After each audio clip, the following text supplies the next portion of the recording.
নমস্কার বন্ধুরা, এখন বাজে রাত 2:15।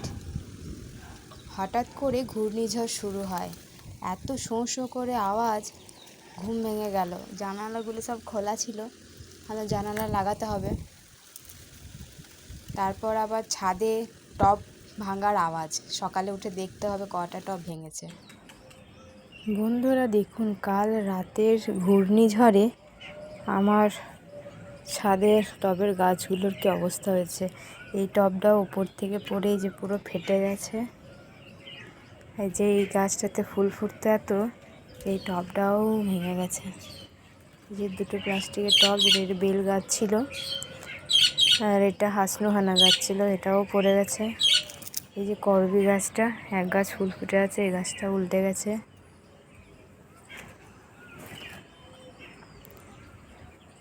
এদিকে স্থলপদ্মের গাছটাও উল্টে গেছে, কিন্তু নষ্ট হয়েছে দুটো। এখন জানি না ছাদের ওপরের ছাদের গাছগুলোর কী অবস্থা। দেখি না, উপরের ছাদের গাছগুলো সব ঠিকই আছে, একটাও গাছ উল্টায়নি।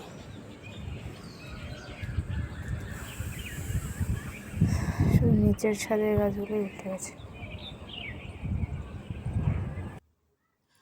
আজ আমাদের রং মিস্ত্রি দাদার লাস্ট কাজ, তাই বলেছিলাম আজকে দুপুরে আমাদের বাড়িতেই খাবার খেতে। তার জন্য রান্না বসিয়ে দিয়েছি, ভাত, এদিকে মাটন আনা করিয়েছি। একটা সবজি আগে করে নিয়েছি, কারণ আমরা বেলা 3টেতে খেলেও দাদারা 1টার মধ্যে খাবার খেয়ে নেয়, তো আমাকে 1টার মধ্যে খাবারটা দিতে হবে রেডি করে। এই যে আলুগুলো ভাজছি, আলু দিয়ে মাটন কারি করব, মাংসটা কষছি।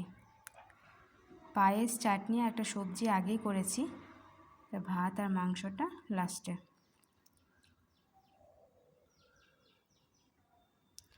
আমার বর জিলিপি আর চপ এনেছিল, বের করতে ভুলে গেছে।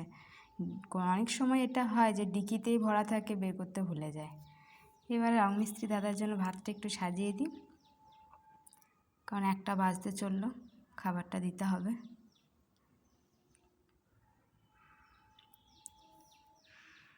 রং মিস্ত্রি দাদা খুব ভালো, এত সুন্দর কাজ করেছে। আজকে প্রায় 2 মাস ধরে কাজ করলো, আজকে লাস্ট দিন কাজে। মানে নিজের বাড়িতে যেরকম কাজ করে সেই রকম কাজ করেছে।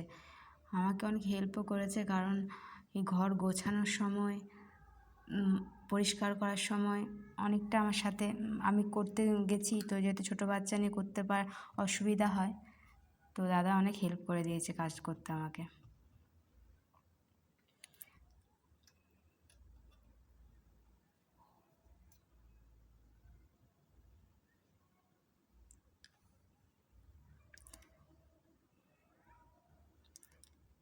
আমার খাবার সাজানো রেডি প্রায়, এবার দাদাকে খাবারটা দিয়ে আসতে হবে।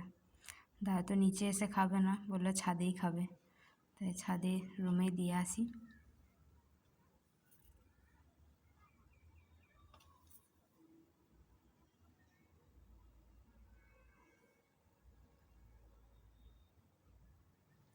আমার ভিডিও ভালো লাগলে চ্যানেলটি একটু সাবস্ক্রাইব করে দেবেন।